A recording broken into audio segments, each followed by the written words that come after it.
مانگا ہم وقت کا دامن بھر دیں گے. ہم امن کے دائی ہے. اسلام امن کا پیغام لاتا ہے. حضور رحمت للعالمین ہے, لیکن ہم بے غیرت نہیں ہے کہ اپنے نبی کی عزت پر سودا کر جائے. ایسا ممکن نہیں ہے. روایتیں بیان کی جاتی ہیں کہ حضور السلام نے تو کوڑا پھینکنے والوں کو بھی معاف کر دیا. راستوں میں جنہوں نے آقا علیہ السلام کے کانٹے بچھائے, حضور نے انہیں بھی معاف کر دیا. طائف والوں نے جنہوں نے پتھر مارے, سرکار کی نالین مقدسہ خون سے بھر گئی, حضور نے تو ان کو بھی معاف کر دیا. بے شک معاف کر دیا, لیکن سنو, ناموس رسالت کا مسئلہ یہ ہے کہ جس وقت مکہ فتح ہوا, ابن حتم حضور کا گستاخ سرکار کو پوری باتیں کرتا تھا, جو حضور کے بارے میں کم درجے کے الفاظ بولتا تھا, حضور کی شان میں اہانت کرتا تھا, بے ادبی کرتا تھا. حضور نے کہا سب کے لیے معافی. آج جو ابو سفیان رضی اللہ تعالیٰ عنہ کے گھر چلا جائے, حضرت ہندا کے گھر چلا جائے, اور حضرت امیر معاویہ کے گھر چلا جائے, یا کعبۃ اللہ میں چلا جائے, ان کو امان ہے, انہیں کوئی گرا نہیں ہوگا, ان پر کوئی اٹیک نہیں ہوگا. ہاں, جو میرا گستاخ ہے اسے آج قتل کر دیا جائے. حضور نے کہا ابن حتم کہاں ہے, پکڑ کے لاؤ, آج اسے قتل کیا جائے. صحابہ کرام نے ڈھونڈا, کہا حضور کعبے کے غلاف میں چھپا بیٹھا ہے, ایک کمر لگ رہی ہے کعبے سے, چہرہ ڈھانپا ہوا ہے غلاف کعبہ سے. یا رسول اللہ اب فرمائے اب کیا کریں اس کا؟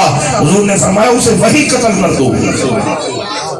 گستاخ رسول کی ایک صدا, سرچن سے جدا, سرچن سے جدا. منصب الانبیاء قتل و منصب الاصحاب جل. میرے نبی علیہ السلام نے فرمایا, ترمذی شریف کی حدیث مبارکہ, راوی مولا کائنات شیر خدا علی کرم اللہ وجل کریم ہے, آپ فرماتے ہیں میرے نبی نے فرمایا منصب الانبیاء قتل و منصب الاصحاب جل. جو نبی کی گستاخی کرے اسے قتل کر دو, جو صحابہ کی گستاخی کرے اسے گھوڑے لگاؤ. میرے نبی کا دین ہے. اور دوستان کی وقار, میرے نبی کے شان ورفعنا لک ذکر, حضور کا ذکر اللہ نے بلند کیا. یہ بدبخت ولید کافر ہوا کرتا تھا مکے میں. ولید کافر مکے میں ایک سونے کا نا بت بنا کر بیٹھتا اپنے گھر میں, بت بنا کے بیٹھا, اس کے آگے بیٹھا رہتا تھا, سمجھتا تھا یہ میرا خدا ہے, علیاذ باللہ. اب ایک دن بت ہلنے لگ گیا, وہ بولنے لگ گیا, اور حضور کی اہانت کرنے لگا کہ علیاذ باللہ حضور علیہ السلام نبی نہیں ہے, اور یہ لات منات و عزا سچے خدا ہے, اور اے ولید کافر تو میری عبادت کرتا رہے. اب یہ بت کے اندر سے آواز آئی, اب وہ تو بڑا خوش ہو گیا, جو چاہتا تھا وہ سن لیا. اس نے باقی کافروں کو باہر سے جا کے بلایا, بیٹا اس کی آواز تھوڑا کھولو, زور لگ رہا ہے. انہوں نے باقی کافروں کو باہر سے بلایا, کہا سنو یہ بت کیا کہتا ہے. اب بت بولنے لگا, ویسے ہی اس نے بکواس کی, بے ادبی کی. انہوں نے کہا اب ایسا کرتے ہیں, کل حضور علیہ السلام کو گھر میں دعوت دیتے ہیں. حضور ولید کافر کی دعوت پر اس کے گھر بھی تشریف لے گئے. اب ولید کافر حضور کو لیتا گھر میں جب آیا, اور حضور کو کہنے لگا حضور اس کمرے میں ذرا تشریف لائیے گا. اب یہ وہ کمرہ تھا جس کے اندر وہ بت پڑا ہوا تھا. جب حضور علیہ السلام نے قدمین شریفین طیبین طاہرین اس کمرے میں رکھے, وہ بت جو کل تک بے ادبی کر رہا تھا آج حضور کے سامنے پکار اٹھا, اشہدو ان لا الہ الا اللہ و اشہدو انک محمد رسول اللہ. حضور میں گواہی دیتا ہوں اللہ وحدہ لا شریک ہے, آپ اللہ کے سچے نبی اور رسول ہیں. کہنے لگا اے ولید تو کافر ہے, تیرا خدا بھی باطل ہے, یہ لات منات و عزا یہ سب جھوٹے ہیں. اگر کوئی سچا رب ہے تو اللہ وحدہ لا شریک ہے, اور حضور سچے نبی اور رسول ہیں. اب حضور علیہ السلام فاتحانہ مسکراہٹ کے ساتھ باہر تشریف لائے, اور وہ سارے اس نے ولید نے پکڑ کے وہ اپنا بت اٹھایا, زمین پہ دے مارا, یہ تو کہیں کام نہ کوئی نہیں. اب جو باہر نکلے نا سرکار علیہ السلام, اب حضور مسکراتے ہوئے جا رہے ہیں, سامنے ایک سبز پوشاک پہنا ہوا شخص آ رہا اور ہاتھ میں تلوار لے کر آ رہے, اور سرکار کی جانب بڑھ رہا ہے, اور تلوار خون سے بھری ہوئی ہے. سرکار علیہ السلام کی بارگاہ میں سلام پیش کرتا ہے, الصلاۃ والسلام علیک یا رسول اللہ, حضور میرا سلام قبول فرمائیے. سرکار علیہ السلام پوچھتے ہیں تو کون ہے؟ کہنے لگا یا رسول اللہ میرا نام مہین ہے, یا رسول اللہ میں جن ہوں, اور یا رسول اللہ میں آپ کا غلام ہوں, عاشق ہوں. حضور میں چند دنوں کے لیے یہاں سے وادی سے دوسری جنم کیا, مکہ سے دور گیا ہوا تھا, آج لوٹ کر آیا, میرے گھر میں سب رو رہے تھے. میں نے ان سے پوچھا کیوں روتے ہو؟ انہوں نے کہا ولید کافر کے گھر میں اس نے بت بنایا ہے اور اس کی وہ عبادت کرتا تھا. اس بت کے اندر مسفر نامی کافر جن گھس گیا ہے اور حضور کی اہانت کر رہا ہے, بے ادبی کر رہا ہے. یا رسول اللہ یا حبیب اللہ میں اس مفسر کی گردن کاٹ کر آ رہا ہوں، اور یا رسول اللہ یا حبیب اللہ ولید کے بت میں سے جو آپ کی گواہیاں دے رہا تھا، آپ کی ناز پڑھ رہا تھا، آپ کے قصیدے بیان کر رہا تھا، اللہ کی حقانیت اور وحدانیت کا بیان کر رہا تھا، یا رسول اللہ میں مہین ہوں۔ اللہ اکبر۔ اگر نبی اپنے محبوب کی حفاظت کا ذمہ لیتا ہے تو پھر وہ چاہے تو انسانوں کو یہ شرف دیتا ہے۔ آج 31 اکتوبر ہے، جانتے ہو آج کون سا دن ہے؟ آج غازی علم الدین شہید رحمت اللہ علیہ کا یوم شہادت ہے۔ یہ وہ غازی ہے کہ جس نے راجپال ہندو بلبک جہنمی کو جہنم واصل کیا، گستاخ رسول کو، اور جس وقت حضرت قائد اعظم محمد علی جناح رحمت اللہ علیہ جنہوں نے اس کا مقدمہ لڑا اور کہا اے علم الدین تو ایک مرتبہ کہہ دے عدالت میں، کمرہ عدالت میں، کہ یہ خون میں نے جوش میں آ کر کیا ہے، میں تجھے بچا لوں گا، تجھے پھانسی نہیں لگنے دوں گا۔ آپ نے کیا فرمایا غازی علم الدین شہید رحمت اللہ علیہ نے؟ آپ نے فرمایا اے قائد اعظم، خدا کی عزت کی قسم جس کے قبضہ قدرت میں علم الدین کی جان ہے، یہی ایک کام تو ہوش میں آ کر کیا ہے، ناموس رسالت کی خاطر ہم جان نچھاور کر دیں گے، کل وقت نے ہم سے خون مانگا، ہم وقت کا دامن بھر دیں گے، حضور کی عزت کی قسم۔ اور پھر وہ غازی علم الدین کو مقام کیا ملا؟ سرکار علیہ السلام نے شرف ایسا عطا فرمایا کہ اس کو جیل میں جب ڈالا گیا نا، اب وہ جو بار پہرے دار سپاہی کھڑا تھا کہ جس کو پھانسی ہونے والی ہے چند دن بعد، اس نے قتل کیا ہے، اور اس کے اوپر کھڑا کیا گیا کہ کہیں خودکشی نہ کر لے، کہیں موت سے پہلے مر نہ جائے، لیکن وہ جانتا نہیں تھا جن کا سودا دربار مصطفیٰ میں ہو جائے وہ کسی چیز سے ڈرتے نہیں اور بکتے نہیں۔ اور اچانک رات کا پچھڑا پہر ہوا، وہ سپاہی حیران ہوا، سپرنٹینڈنٹ کے پاس بھاگ کے گیا، کہنے لگا کہ غازی علم الدین بیرک توڑ کے غائب ہو گیا ہے، بیرک میں غازی نہیں ہے۔ جب وہ سپرنٹینڈنٹ بھی بھاگ کر آیا سپاہی کے ساتھ، کیا دیکھتا ہے آگے غازی علم الدین بیٹھا ہوا، اسے ڈانٹتا ہوں، کہتا تو کہتا ہے وہ چلا گیا ہے، کوئی موجود نہیں، یہ تو بیٹھا ہوا ہے۔ وہ واپس لوٹ گیا۔ اب تھوڑی دیر گزری، سپاہی نے دوبارہ دیکھا، اس نے دیکھا دوبارہ غائب ہے، بیرک بالکل خالی ہے۔ وہ پھر گیا سپرنٹینڈنٹ کے پاس، پھر بلا کے لایا، اب پھر وہ غازی علم الدین شہید موجود ہے۔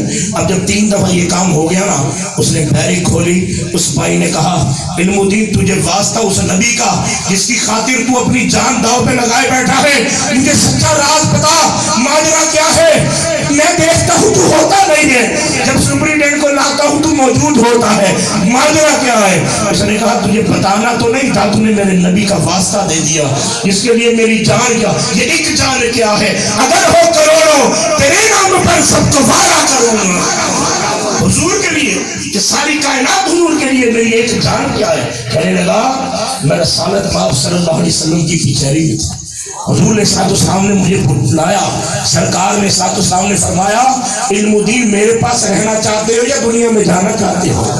کہنے لگا حضور آپ سے جدا ہونے کا تو دل نہیں ہے، لیکن اگر میں یہاں سے واپس نہ گیا اور دنیا کے اندر مجھے پھانسی نہ ہوئی اور میں نے جام شہادت نوش نہ فرمایا، یہ راز رہ جائے گا، لوگ سمجھیں گے شاہ محمد کے نام پہ غلام نے جو قتل کیا تھا مرنے سے ڈر گیا۔ میں چاہتا ہوں یا رسول اللہ، پھر تاریخ نے دیکھا، پھر لوگوں نے دیکھا، غازی علم الدین نے بندے کو پھانسی کے بندے کو چوما اور گلوں سے لگایا اور اس لیے لگایا کہ ایک جان کیا ہے، اگر ہو کروڑوں تیرے نام پر سب کو وعدہ۔ حضور علیہ السلام کی خاطر اپنی جانیں نچھاور کرنا اور قربان جانا، باری باری جانا، فریفتہ جانا، یہ صحابہ کی سنت ہے یارو۔ ہم تو وہ عشق والے ہیں کہ ہم یہ چون چنا کے والے نہیں، ہم تو حضور کے نام پر اپنی جانوں کے نذرانے لے کر کیا بات ہے حضور کی عزت کی ناموس کی حفاظت کرنا یہ اولین فریضہ ہے، ایمان کی پہلی سیڑھی ہے۔ اور دوستان میری وقار نبی کونین سرور دو عالم صلی اللہ علیہ وسلم کا میلاد آپ نے منایا، کیا خوب بات ہے۔ اجاز بھائی ان سے ہمارا رشتہ الحاج راشد اعظم مرحوم رحمت اللہ علیہ کی وجہ سے، اللہ تعالیٰ ان کی قبر پر کروڑوں رحمت اللہ علیہ۔ اور پچھلے برس رابطہ کیا میں الحمدللہ ان دنوں میں مدینہ طیبہ میں حاضر تھا، عمرے کی سعادت میں تھا، اور اس لیے آپ سے شرف کلام نہ حاصل کر سکا، لیکن سنو مدینے والے تاجدار کی کیا شان ہے، مدینے والے تاجدار کی کیا شان ہے۔ حضور سرور کون و مکان علیہ الصلوۃ والسلام، سرور انبیاء، رحمت للعالمین، راحت للعاشقین، مراد المشتقین، شمس العارفین، سراج السالکین، مصباح المقربین، محب الفقراء والغرباء والمساکین۔ حضور سرور دو عالم ایک درخت کے سائے میں بیٹھے ہیں، ابو بکر و عمر عثمان و علی بیٹھے ہیں، اچانک ایک عورت گزری جس کی گود میں 2 ماہ کا بچہ ہے، نومولود بچہ ہے، اور جس وقت اس بچے کی نگاہ مصطفیٰ علیہ السلام کے چہرہ انور پہ پڑی اور وہ ماں کی گود میں پکار اٹھا، اشہد ان لا الہ الا اللہ واشہد انک محمد رسول اللہ۔ حضور میں گواہی دیتا ہوں اللہ وحدہ لا شریک، آپ اللہ کے سچے نبی رسول۔ ماں اس کی طرف دیکھنے لگی، میرے 2 ماہ کا بچہ کیسے بول پڑا، یہ آج تک نہ بولا۔ اس نے کہا بیٹا تجھے کیسے پتا کہ یہ اللہ کے سچے نبی رسول ہیں اور تو کیسے بول پا رہا ہے؟ اس نے کہا اماں تو نہیں دیکھ رہی، میں دیکھ رہا ہوں، جبریل نہیں موجود ہے، جبریل مجھے بتا رہے ہیں کہ یہ اللہ کے نبی ہیں، ان پر ایمان لے آؤ۔ ماں نے جب سنا فوراً وہ بھی اسلام قبول کرتی ہے۔ جب ماں بیٹا چلے گئے، صحابہ نے عرض کی یا رسول اللہ ماجرا کیا ہے؟ یہ چھوٹا 2 ماہ کا بچہ آپ کی شہادت دے رہا ہے، آپ پر ایمان لا رہا ہے، معاملہ کیا ہے؟ انہیں ادراک کیسے ہوا، علم کیسے ہوا کہ آپ اللہ کے نبی اور رسول ہیں؟ حضور نے فرمایا اس رب کعبہ کی قسم جس کے قبضہ قدرت میں محمد کی جان ہے، کائنات کے اندر ان کفار کے علاوہ تمام جمادات، نباتات، حیوانات، انسان، جن پرند سب میری رسالت اور نبوت کے بارے میں جانتے ہیں کہ میں اللہ کا نبی ہوں۔ دوستان ذی وقار، حضور صلی اللہ علیہ وسلم، میرے ماں باپ آپ پر قربان ہو جائے، حضور کی شان یہ ہے، حضور کا میلاد منانے والوں کی شان یہ ہے۔ حضور ایک دن ابو درداء صحابی رسول ہے، ان کا ہاتھ پکڑتے ہیں، اللہ اکبر، کیا خوبصورت منظر ہے۔ سرکار نے انہیں کہا آؤ سیر کرنے چلے، اللہ اکبر، وہ کہتے ہیں میرے باپ آپ پر قربان جاتے ہیں، جی یا رسول۔ اب چل رہے، حضور نے ان کی ہاتھوں میں ہاتھ ڈالا ہے، انگلیوں میں انگلیاں ڈالی، اس طرح حضور ان کا ہاتھ پکڑ کے لے کے جا رہے ہیں۔ اب چلتے چلتے سیر کرتے کرتے کرتے حضور علیہ الصلوۃ والسلام مسجد قباء کی طرف تشریف لے گئے۔ اللہ تعالیٰ سب کو حرمین شریفین کی حاضری عطا فرمائے، اور وہ منظر دیکھو گے نا یار ایمان تازہ ہو جائے گا۔ حضور نے فرمایا جس نے مسجد قباء میں 2 رکعت نفل ادا کیے، اللہ تعالیٰ مقبول عمرے کا ثواب عطا فرماتا، اور ہر ہفتے والے دن سرکار وہاں پر مسجد قباء جا کے نوافل ادا فرمایا کرتے تھے۔ اب مسجد قباء کی نا بیک سائڈ پہ انصار قبیلہ رہتا ہے، حضور علیہ السلام چہر قدمی فرماتے فرماتے وہاں تشریف لے گئے۔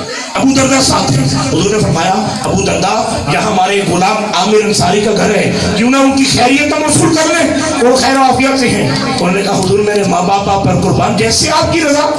آقا پر تو باری باری جاتے تھے سرکار کے صحابہ۔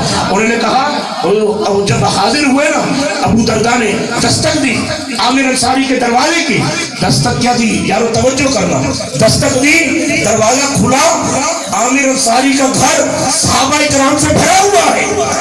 اب ابو درداء کہتے ہیں میں حیران ہوا، صحابہ کرام سارے انصاری صحابہ عامر انصاری کے گھر میں کر کیا رہے ہیں؟ اب سنو کیا کر رہے تھے حضور کے سامنے، کیا کر رہے تھے؟ کہتے ہیں حضور کے چچا عباس رضی اللہ تعالیٰ عنہ ایک منبر پر بیٹھے ہیں اور لوگوں کو بتا رہے ہیں اے لوگوں جب میرے محبوب پیدا ہوئے اللہ نے ماؤں کو بیٹے عطا فرمائے، جب محبوب پیدا ہوئے اللہ نے بڑے کرم نازل فرمایا، جب محبوب پیدا ہوئے اللہ نے شرق پر جھنڈے لگوائے، غرب پہ جھنڈے لگوائے، بیت اللہ پہ جھنڈے لگوائے، بیت المقدس پہ جھنڈے لگوائے، اللہ نے عرش الہی پہ جھنڈے لگوائے۔ اور لوگوں حضور کی قیامت وہ معجزات جو سرکار کی ولادت پر ظاہر ہوئے وہ تمام بیان کیے جا رہے ہیں۔ اب توجہ کرنا، ایمان کا جملہ لے کر جانا، عقیدے کی بات لے کر جانا۔ حضور نے یہ نہیں کہا اے صحابہ تم کیا کر رہے ہو، میں کون سی بدعت میں پڑ گئے، میری ولادت کے معاملات بیان کر رہے ہو؟ ارے تمہیں تو چاہیے تھا درس قرآن کرتے، درس حدیث کرتے، یہ میری ولادت کے واقعات کیوں بیان کر رہے ہو؟ نہیں یارو، حضور نے کیا فرمایا؟ حضور نے فرمایا خدا کی قسم جس کے قبضہ قدرت میں محمد کی جان ہے، قیامت تک جو بھی یہ عمل کرے گا جو عامر انصاری کر رہے ہیں اس کی شفاعت کا ذمہ دار میں محمد رسول اللہ۔ آج جارو آپ سچے دل سے بتاؤ حضور کی آمد کے ذکر نہیں بیان کر رہے کہ حضور جس وقت تشریف لائے اللہ نے کیسے کیسے معجزات دنیا کو دکھائے. مدینہ طیبہ میں وہ راہب، یہودی راہب بھی رہا کرتے تھے، نصرانی راہب بھی رہا کرتے تھے. جس روز حضور کی ولادت باسعادت ہوئی اس روز ایسا اللہ نے عرش کے اوپر ایک تارا چمکا، اور جس کو دیکھ کر وہ مدینے میں وہ راہب کہتے تھے یہ وہی تارا ہے جس کی بات ہم نے کتابوں میں پڑھی ہے، اور یہ وہی تارا ہے جس کے مطلب یہ ہے کہ اللہ کے محبوب پیدا ہو گئے ہیں. اور بڑی عجیب بات سناؤ، بہتی شریف کی حدیث مبارکہ، عمر رضی اللہ